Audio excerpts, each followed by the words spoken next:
Bem-vindos a mais um Capital Humano. Brasil e Angola são cada vez mais o destino de oportunidades de negócio e emprego para os portugueses. Há um MBA que prepara gestores para vencerem nestes mercados, que falam português. O MBA Atlântico, que é promovido pela Business School da Faculdade de Economia e Gestão da Universidade Católica do Porto. Um MBA em que todos os alunos portugueses passam cerca de um trimestre em Angola, outro no Brasil, para aprender a fazer negócios com estes países. Para conhecer esta formação, nada melhor que falar com quem a criou e quem a dirige. Álvaro Nascimento é o diretor da Business School e da Faculdade de Economia e Gestão da Universidade do Porto. Boa tarde, professor Álvaro Nascimento. Como é que nasceu esta ideia de criar este MBA Atlântico? Boa tarde, muito obrigado por nos terem convidado primeiro. Este MBA nasce um bocadinho na sequência daquilo que nós achávamos que eram umas das debilidades da economia portuguesa e sobretudo do setor empresarial. Achávamos que uma das formas de internacionalizar a economia era sermos capazes de criar empresas competitivas a nível mundial, o que passava por ter um conjunto de quadros capazes de responder a esse desafio e na ocasião identificou-se um espaço que nós achávamos que era estratégico para a economia portuguesa, que eram os países de expressão portuguesa. E daí surge primeiro Angola, depois o Brasil, até porque são países com os quais a Universidade Católica tem laços muito estreitos, a quem lançamos o desafio de lançar um programa inovador, diferenciador, que pudesse servir a este propósito, até para alicerçar e reforçar a relação empresarial entre os três países, e é assim que ele nasce. Nasce um bocadinho de um sonho de criar aqui um espaço de economia bastante sólido na economia mundial, um espaço, um bloco económico assente sobretudo na língua portuguesa. E essa é a ideia fundamental. E quais são as principais competências que transmitem aos alunos para que eles possam vencer nestes mercados, até com projetos de investimento ou até projetos de carreira? Que tipo de ferramentas e que tipo de competências é que os alunos ganham neste MBA? No MBA ganham-se as competências desde logo tradicionais do MBA. Os alunos têm um currículo que é, eu diria, decalcado do ponto de vista académico daquilo que são os currículos de programas típicos de MBA, desde a gestão de recursos humanos, à estratégia, às questões financeiras, às operações, portanto, perceber toda a envolvente da empresa e a forma como as decisões são tomadas. Esse é o ponto de partida.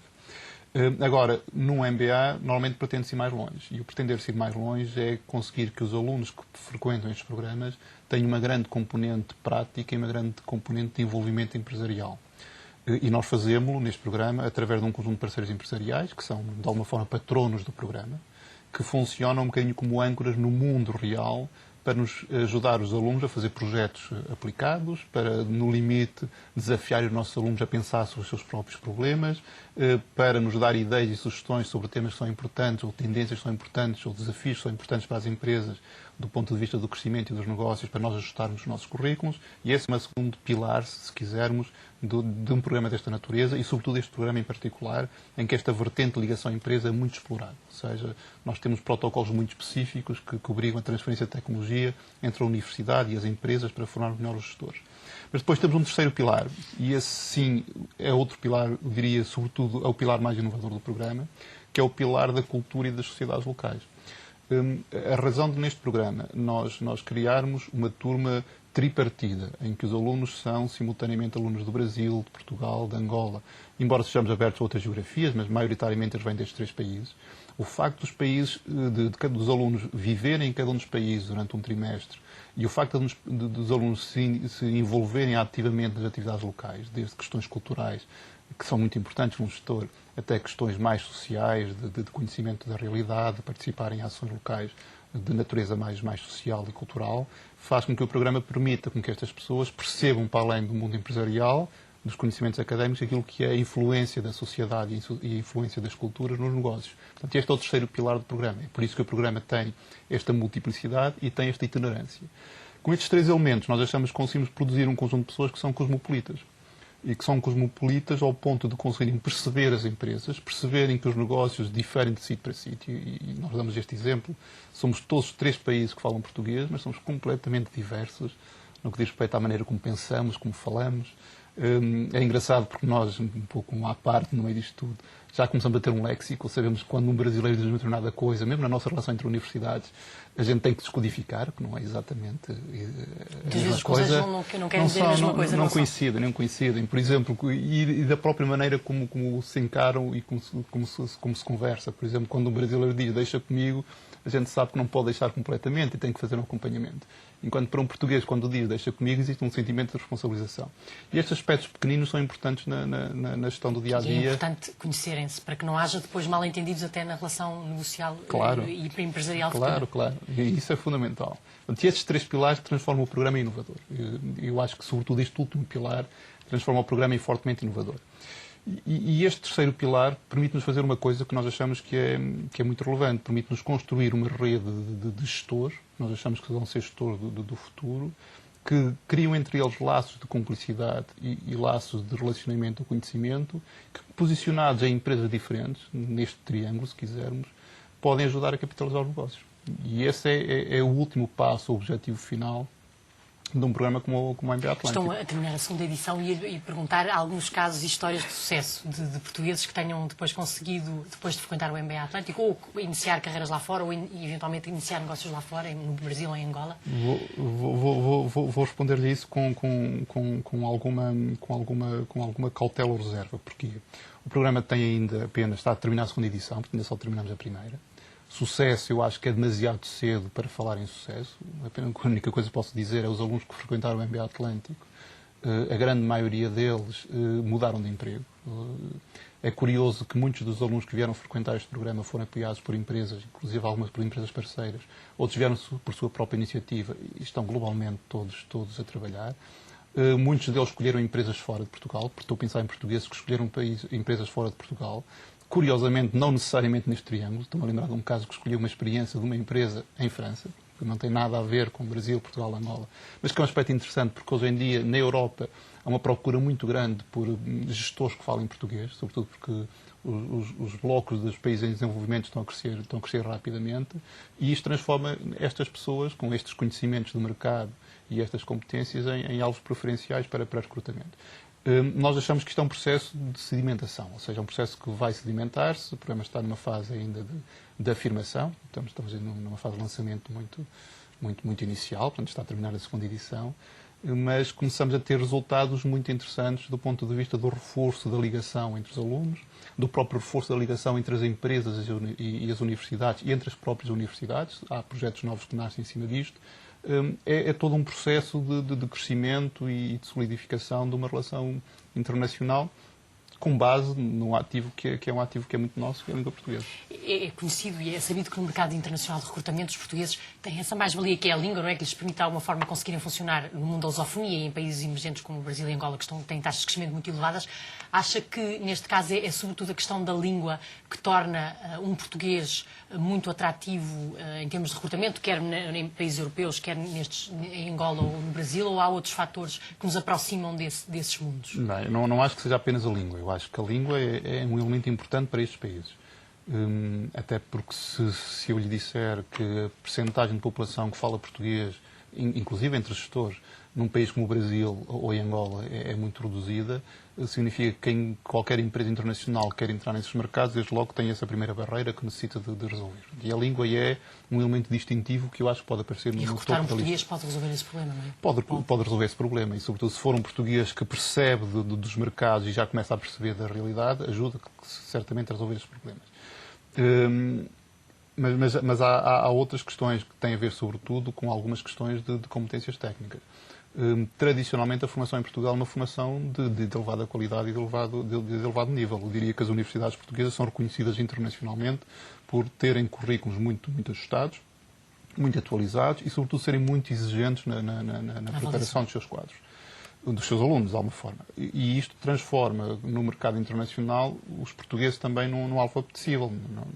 Não é à toa que o número de portugueses que hoje temos a emigrar com qualificações tem vindo a crescer. Um bocadinho, infelizmente, para o país, mas é resultado também do reconhecimento da qualidade das pessoas. Agora, também é importante perceber que hoje em dia há uma dificuldade muito grande em gerir expatriados. E muitas das empresas internacionais, muitas das vezes, procuram para as suas empresas locais quadros locais. Mas querem quadros locais que percebam daquilo que está para além da realidade local.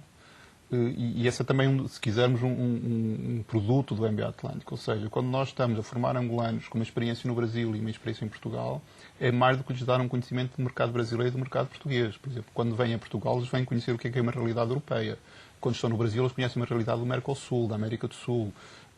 E isso é muito importante para uma empresa internacional, não necessariamente portuguesa, que se quer afirmar nesses mercados e consegue, ou nesses países, e consegue, por essa via, aceder a um conjunto local de quadros que têm competências e que já têm, se quisermos, uma dialética, uma discussão no âmbito daquilo que as empresas da Europa, por exemplo, ou americanas estão habituadas.